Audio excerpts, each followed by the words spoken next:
আসসালামু আলাইকুম সবাইকে। আমি ইসরাফিল সদর রফিক। তো আজকে ভিডিওর থাম্বনেল আর টাইটেল দেখে বুঝতে পেরেছো তোমাদের একটা সতর্কতামূলক ভিডিও আমি করতে যাচ্ছি। আর এই সতর্কতা আমি আসলে গত কয়েক মাস ধরে তোমাদেরকে করে আসছিলাম। আজকে কত তারিখ আজকে? আজকে আমি ডেটটা ভুলে গেলাম।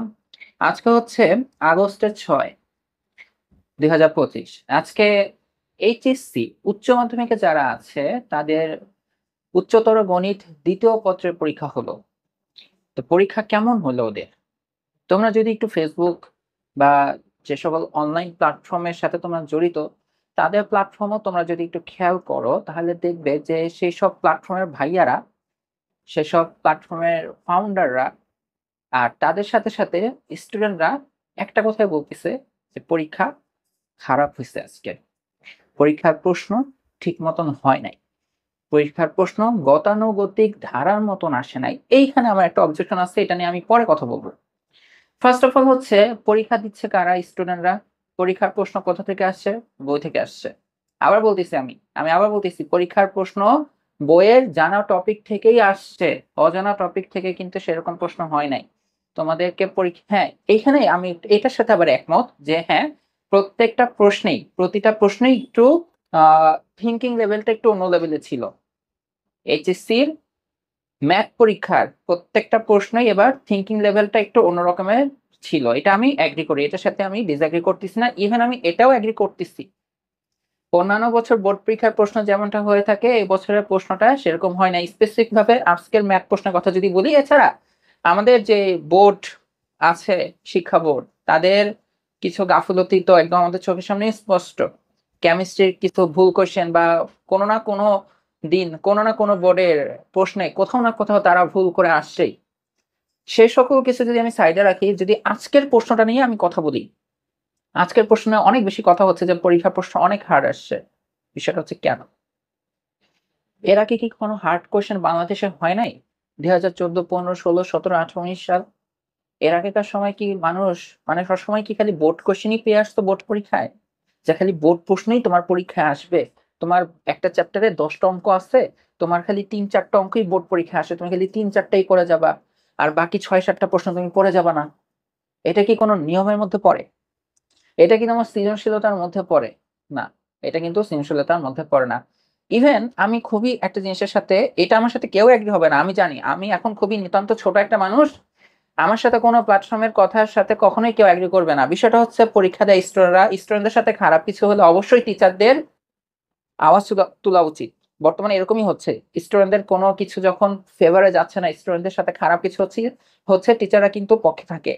বাট যখনই একটু প্রশ্ন একটু কঠিন হয়, স্টুডেন্টদের চান্স কার টিচাররা বেশি লাফায়। তারা আমার চেয়ে অনেকে বয়সে বড়। আমার কথা হচ্ছে স্টুডেন্টদের চেয়ে টিচার বেশি লাফায় কেন জানো? স্টুডেন্ট যারা আছো, আমার এই ভিডিও তো মেক্সিমাম 9, 10 দেখতেছো। তোমরা একটু ধৈর্য ধরে আমার কথা শোনো। আমার কথা ইন্টারমিডিয়েট এর স্টুডেন্ট এখন শুনবে না। ওদের এখন শোনার ধৈর্য নাই। ওরা আমার কথা শুনলে গালি দিবে। তো 9, 10 এর স্টুডেন্ট একটু আমার কথা শোনো। বিষয়টা হচ্ছে বাংলাদেশের এডুকেশন সিস্টেম গত ২-৩ বছর ধরে যেটা চলতেছে short term education. Short term education বলতে বেসিক্যালি পরীক্ষার আগে কি করে কিছু ভাইয়াদের আবির্ভাব হয়। হ্যাঁ, তারা এমনিতেও পরিচিত। তারা আবির্ভূত হয়। আবির্ভূত হওয়ার পর তাদের ১ম কথা থাকে, "আমি আজকে যা পড়াবো কালকের পরীক্ষায় তাই আসবে।" এই একটা ক্লাস তোমার জীবনের গত ২ বছরের সমান। তোমরা এর আগে জীবনেও কিছু পড়ো নাই। আজকের ক্লাস করো। আজকে তুমি পড়ে যাও, কালকে তুমি ১০০ তে ১০০ পাবা। এই জিনিসগুলো আবির্ভাব হচ্ছে। দেখো আমি বারবার বলি ওয়ান শট ক্লাস কাদের জন্য প্রযোজ্য? যারা একটা চ্যাপ্টার এর আগে পড়ে আসছে। একটা চ্যাপ্টার যারা এর আগে পড়ে আসছে, যাদের একটা চ্যাপ্টার কমপ্লিট তাদের জন্য ওয়ান শট প্রয়োজন। বাট এই যে এই তথাকথিত ভাইয়ারা বা এডটেক ফাউন্ডার যারা আছে, তারা যে কি লেভেলের মানে বিজনেস মাইন্ডের চিন্তা করতে যে রিচ ফেম পাওয়ার জন্য যে জুনিয়র ব্যাচদেরকে কত যে ধ্বংসের দিকে ঠেলে দিচ্ছে জানো না? তোমাদেরকে আমি বলি, যারা এই ভিডিও আমার কথা শুনতেছো, দেখো ওয়ান শট ক্লাসের একটা ভ্যালু ছিল অনেক হাই লেভেলের। কখন জানো? ২০২২-২৩ সালে।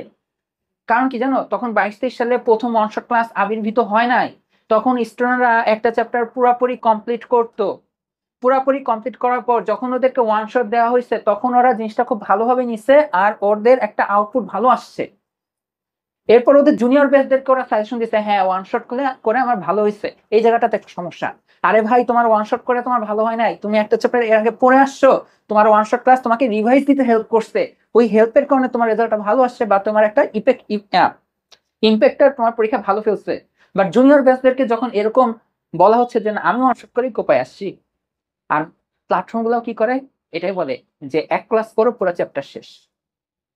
জুনিয়ররা এরপরের থেকে এর পরবর্তী ব্যাচ থেকে দেখবা ওয়ান শটের রেজাল্টটা খারাপ আসতেছে, কারোরই দেখবা না ওয়ান শটের রেজাল্ট ভালো আসতেছে, ওয়ান শটের রেজাল্ট ডে বাই ডে খারাপ আসতেছে। আর বর্তমানের এই যে যারা এই ভিডিওগুলো করে, এক ক্লাসে পড়াবো, এক ক্লাসে যা পড়াবো তাই আসবে, তারা কি করে, পূর্বের বা বিগত বছরের বোর্ড প্রশ্নগুলোকে নিয়েই খালি রিসার্চ করে খালি সেগুলাকেই দেয়, সেগুলাকে দিয়েই এক ক্লাসে স্টুডেন্টকে সাজিয়ে দেয়। এটা ভালো, আমি আবার বলতেছি, it is good for revision, but একটা চ্যাপ্টার শেখার জন্য এটা এনাফ না। আর স্টুডেন্ট স্বাভাবিকভাবে ফাঁকিবাজ হবে। ভাই আমি যদি একটা স্টুডেন্ট হই, এখন ইন্টারের স্টুডেন্ট বা 9-10 স্টুডেন্ট হয়, আমি যদি দেখি যে ওয়ান শট ক্লাসে এমন ভাবে টাইটেল দেওয়া আছে যে ওই ক্লাস করলে নাকি সবকিছু কমপ্লিট হয়ে যাবে, আমি ওইটাই করবো। আর স্টুডেন্ট সেটাই করতেছে। আর পরীক্ষার প্রশ্ন দেখছো, পরীক্ষার আমি আজকে বলি, আজকে যে ইন্টারমিডিয়েটের উচ্চতর গণিতের দ্বিতীয় পথে যে পরীক্ষাটা হয়েছে, ভাই ইন্টার স্টুডেন্ট যারা ছিল, তোমরা কি এক্সপেক্ট করো পরীক্ষা তোমাদের 2+2 = কত এটা আসবে? ইন্টারমিডিয়েটের হায়ার ম্যাথ পরীক্ষা দিতে গেছো, নাকি জিজ্ঞাসা করবে যে তোমার 1 আর 2 এর গুণফল কত, এটা জিজ্ঞাসা করবে? তোমার বইয়ের কনসেপ্ট থেকে প্রশ্ন আসছে, বাট এটা আমি এগ্রি করি, হ্যাঁ প্রত্যেকটা প্রশ্নে তোমাদের থিঙ্কিং লেভেল আসছে, হয়তোবা 3-4টা লেভেল প্রশ্ন একটু ইজি করতে পারতো, বাট দিন শেষে কি তোমার বইয়ের টপিকের বাইরে কোনো কোশ্চেন আসছে? মানে এমন কোনো ম্যাথ চাইছে যেই ম্যাথ তোমার, মানে ম্যাথের কনসেপ্ট হুবহু ম্যাথ না, ম্যাথের কনসেপ্ট তোমার ইন্টারের সিলেবাসে ছিল না? এরকম তো হয় নাই, নিশ্চয়ই কিন্তু এরকম হয় নাই। হ্যাঁ আমি জানি যারা ইন্টারমিডিয়েট স্টুডেন্টরা আছে ওরা কিন্তু এখন উত্তেজিত, মারাত্মক লেভেলের উত্তেজিত আছে আজকে ইন্টার পরীক্ষা দিয়ে। ওরা ওরা হচ্ছে ভাইয়াদের সহানুভূতি যাচ্ছে, যে কোন ইভেন ভাইয়ারা, এই যে টেকে ভাইয়ারা, হ্যাঁ এই যে এই ফেম চোর করা ভাইয়ারা দেখবা পোস্ট দিচ্ছে, অনেক বড় বড় প্ল্যাটফর্মে ভাইয়ারা পোস্ট দিচ্ছে স্টুডেন্টদের সাথে খারাপ হচ্ছে, গতানুগতিক বোর্ড পরীক্ষা হচ্ছে না। আরে ধুর, কিসের গতানুগতিক পরীক্ষা হবে? একটা স্টুডেন্টদের যা কিছু আছে তার ভেতরকার সবকিছু পরীক্ষা করার জন্য তো পরীক্ষা নেওয়া হয়, তাই না? তোমাদেরকে কয়েকটা হিসাব দেখাই। গত বছর এইচএসসি 24 যারা ছিল, ঢাকা ইউনিভার্সিটিতে 5% পাস করছে, 95% ফেল করছে। ঢাকা ইউনিভার্সিটি, যেটা সারা বিশ্বের 800তম ইউনিভার্সিটির মধ্যেও ঢুকে না, 800তম ইউনিভার্সিটির মধ্যেও ঢুকে না ঢাকা ইউনিভার্সিটি। সেই ইউনিভার্সিটিতে আমাদের ইন্টারমিডিয়েটের পরীক্ষার্থীরা যারা A+ পায়, গোল্ডেন পায় লাখ লাখ, ওরা ঢাকা ইউনিভার্সিটিতে পরীক্ষা দিতে যায়, 95% স্টুডেন্ট ফেল করে কিভাবে?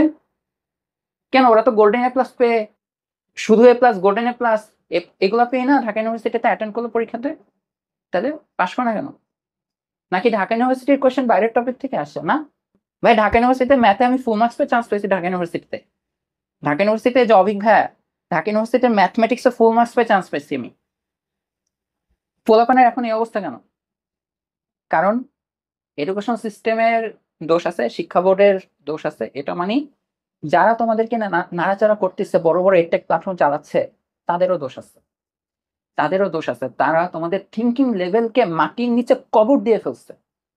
সত্যি কথা বলতেছি, থিঙ্কিং লেভেল, একটা স্টুডেন্ট যে পরীক্ষা হলে থিঙ্কিং করবে, সেই অ্যাবিলিটি কিভাবে বাড়ানো যায়, এগুলো নিয়ে কাজ কেউ করে না, এগুলো নিয়ে কেউ কাজ করতেছে না।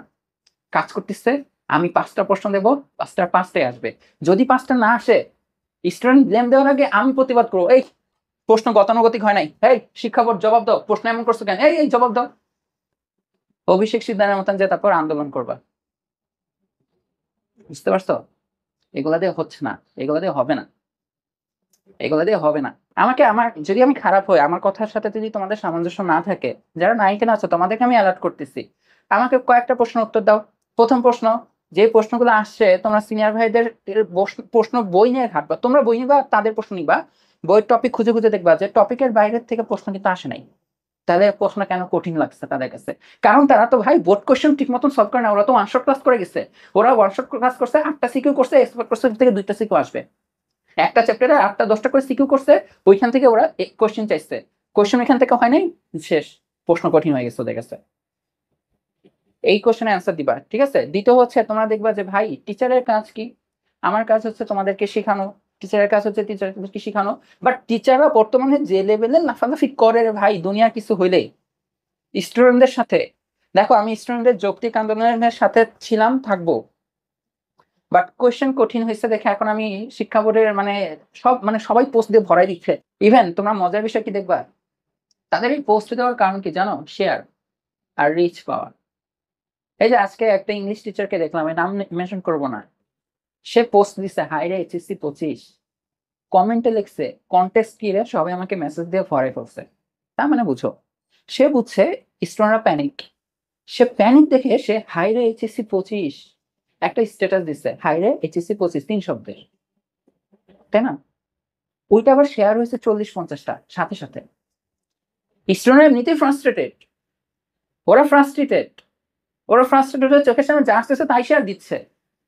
আর দেখো এই যে এই মানে টেকের টিচার, সে কনটেক্সটও জানে না, সে ইংলিশ পড়ায়, সে তো ম্যাথ কনসেপ্ট এখনো জানে না, সে পোস্ট দিছে, তার পোস্ট শেয়ার হয়েছে। কারণ হচ্ছে কি জানো, এই ইন্টার পরীক্ষাগুলোতে অ্যাডমিশন ক্যান্ডিডেট, তারা তো অ্যাডমিশনও পড়াবে, বুঝতে পারছো? তো যাই হোক, তো এই হচ্ছে ইন্টারমিডিয়েটের অবস্থা। ভাই ইন্টারমিডিয়েটটা আগে তোমাদেরকে আমি বলি যে ওয়ান শট ক্লাস প্রথমে কেন ফেমাস হয়েছিল জানো? কারণ প্রথমে ওয়ান শট তো মানুষ চিনতো না, স্টুডেন্টরা পুরো চ্যাপ্টার কমপ্লিট করতো, এরপর পড়ার পরে যখন ওদেরকে ওয়ান শট দেওয়া হয়েছে, ওরা তখন এটা গিলার পর ওদের আউটপুটটা ভালো আসছে। বাট যখন পরবর্তী ব্যাচদেরকে সাজেশন দেওয়া হয় যে ওয়ান শট ক্লাস করো, আমার ক্লাসে নাও, এক ক্লাসে সব হয়ে যাবে, এটা হচ্ছে না, এটা হচ্ছে না। আর আমি সত্যি কথা, আমি আসলে প্ল্যাটফর্মদের বলো বা এই এর থেকে যে যে সকল টিচার এই সকল কাজ করে, আমি তাদের উপর খুবই ক্ষিপ্ত। সত্যি কথা, আমি তাদের উপর খুবই ক্ষিপ্ত। খালি নাম ভেঙে ভেঙে বলতে পারি না, কিছু বড় বড় প্ল্যাটফর্ম আছে তো নাম ভেঙে ভেঙে আসলে আমি বলতে পারতেছি না। তোমরা অনেকেই ফেসবুক বা ইউটিউব প্ল্যাটফর্ম ঘাটাও পেয়ে যাবা। তোমাদের একটা কমন কথা বলি ভাই, 9-10 যারা আছো দেখবা গত বছর একটা প্ল্যাটফর্ম অনেক রিচ করে গেছিল, গত বছর 9-10 একটা প্ল্যাটফর্ম অনেক রিচ হয়ে গেছে, অনেক বড় হয়ে গেছে। তার ক্লাস নাকি ওয়ান শট ক্লাসগুলো 5-6 লাখ করে স্টুডেন্ট দেখতো। আমি এর আগে একটা কোয়েশ্চেন করছিলাম, ভাই 6 লাখ স্টুডেন্ট তো ফেল করছে, 5-6 লাখ তার ক্লাস করে নাকি এ প্লাস পাইতো। ভাই এ প্লাস পেয়েছে 9-10 এবার এবছর কয়জন, কয়জন এ প্লাস পেয়েছে? এই যে SSC 25 কয়জন এ প্লাস পাইছে? ওই ওয়ান শট ক্লাস পরীক্ষার আগে স্টুডেন্টরা দেখছে, আর এর বিনিময়ে তার রিচ হইছে, নট স্টুডেন্টদের হেল্প হইছে। তোমরা যারা এখনো SSC 26 আর 27 আছো, এখনো সময় আছে, বেসিক ক্লিয়ার করো, টপিক ক্লিয়ার করো। ম্যাথ কেমনে পড়বা? একটা বইয়ে যা অঙ্ক আছে, অনুশীলনীর উদাহরণে যা অঙ্ক আছে, এই দুইটা জিনিসের বাইরে কোনো কিছু তোমাদের আসবে না। তারপরে তোমরা পড়ে থাকো কোন ইয়ারের প্রশ্নটা বেশি ইম্পর্টেন্ট, কোন ওয়ান শট ক্লাসটা করলে ভালো হবে, অমুক ভাইয়ারটা করবো না তমুক ভাইয়ারটা করবো। এইসব মানে আক্কেলহীন প্রশ্ন তোমাদের এখন অনেক দেখি। আবার বলতেছি, তোমাদের এখনো সময় আছে। দেখো এডুকেশন সিস্টেমটা কিন্তু ফল করতেছে, মারাত্মক লেভেলে ফল করতেছে। SSC 25 দের খারাপ রেজাল্ট দেখছো, তোমরা সামনে HSC 25 এর খারাপ রেজাল্ট দেখবা, লিখে দিলাম, যেমনে পারি ভার্চুয়ালি সাইন করে দিলাম, না ISRA FIL ইসরাফিল, HSC 25 এর রেজাল্ট আরো ফল করবে। বাট আরেকটা কথা বলি, বাট এই রেজাল্টের এদের মধ্যে থেকে যারা ভালো রেজাল্ট করবে না, তারা একদম জেনুইন স্টুডেন্ট, লিটারেলি ওরা একদম জেনুইন স্টুডেন্ট, ওদের ধারে কাছে কেউ নাই, ওরা রিয়েল স্টুডেন্ট ওইটা না যে পরীক্ষা আগের হাতে খালি কয়েকটা ক্লাস করে বোর্ড পরীক্ষা 80+ পেতে চায়, ওরা রিয়েল স্টুডেন্ট না। তোমরা যারা এই কাজ করো তাদেরকেও আমি আমার স্টুডেন্ট বলে কাউন্ট করতে চাই না। তোমরা আনসাবস্ক্রাইব করতে পারো, বাট আলটিমেটলি আমার ইন্টেনশন তোমাদেরকে জাস্ট পড়ানোই না, তোমাদেরকে কিভাবে পড়তে হবে সেটা শিখানো, কোনটা ঠিক হচ্ছে, সিনিয়র ব্যাচদের কাছ থেকে তোমরা কি শিখতে পারো সেগুলা তোমাদেরকে দেখানো। কথাগুলো ভালো লাগলে ভালো, খারাপ লাগলে খারাপ, বাট আলটিমেটলি যেটা সত্যি আমি সেটাই বলবো। আর যদি কোনো টেকের ভাইয়ারা বা আপুরা, আপু তো না ভাইয়ারা বেশি, টেকের সিনিয়র ভাইয়ারা যদি দেখেন, ভাই প্লিজ একটু কন্ট্রোল করেন। মানে ব্যবসা তো অনেক করাই গেছে, বাট জিনিসটা এভাবে করেন না। বাংলাদেশের অবস্থা এমনি আপনারা জানেন, এই জুনিয়র যে এখন যে প্রজন্মগুলো আসতেছে, এদেরকে যদি ঠিকভাবে গড়ে তোলা না হয়, বিদেশিদের সাথে আমরা জীবনেও কম্পিট করতে পারবো না, বহির্বিশ্বে জীবনেও কম্পিট করতে পারবে না, কখনোই পারবে না। এই বাংলাদেশের এডুকেশন সিস্টেম সবার আসলে বেসিকের দিকে ট্রাই করতে হবে, বেসিক ডেভেলপমেন্ট, এরপরে হচ্ছে আরো কঠিন কঠিন জিনিসের দিকে আস্তে আস্তে যাইতে হবে। যারা একদমই পারবে না, যাদের হয়তো বা এরকম স্কিল নাই যে একটা কঠিন জিনিস ক্যাচ করা, তাদের জন্য অন্য ব্যবস্থা আছে, যে তাদেরকে একদম লাস্ট মুহূর্তে কিছু বলে দেওয়া যায় যে তোমরা এই কয়টা জিনিস প্র্যাকটিস করো, ওইগুলা বলে দেওয়া যায়। বাট একদম গণহারে পুরো একটা ব্যাচকে, ওই ব্যাচে ভালো স্টুডেন্ট খারাপ স্টুডেন্ট আছে, বাট গণহারে একটা ব্যাচকে আমি বললাম নাও আমার 8টা সিকিউ, এই 8টা সিকিউ করো, কালকে তুমি 8টাই পেয়ে যাবা। এরকম করে একটা দেশের শিক্ষা ব্যবস্থাকে ধ্বংস করা লাভ নাই। শিক্ষা বোর্ডের অবস্থা আপনারা জানেন যে কি চলতেছে, এখন আপনারাও এগুলা নিয়ে নাচানাচি করেন। স্টুডেন্টদের কিছু হলে পরীক্ষা খারাপ হয়েছে, মানে প্রশ্ন কঠিন হয়েছে, স্টুডেন্ট বলার আগে টিচাররা বলতেছে। কেন বলতেছে আবার বলি, কারণ তার সাজেশন থেকে আসে নাই। এগুলা বন্ধ করতে হবে। আর এসএসসি 26-27 যারা আসো, 9-10 যারা আসো, তোমরা এখনো ওই ওয়ান শটের থিঙ্কিং থেকে বাইর হও। কইরো, আমি আবার বলতেছি ভাই, কেউ আমার কথা মিসকাট করো না, মানে কাট করে খারাপ জিনিস বানাও না। আমি আবার বলতেছি ওয়ান শট কইরো, কইরো, কোনো সমস্যা নেই, বাট একটা চ্যাপ্টার ফুললি শিখার পরে কইরো, ঠিক আছে?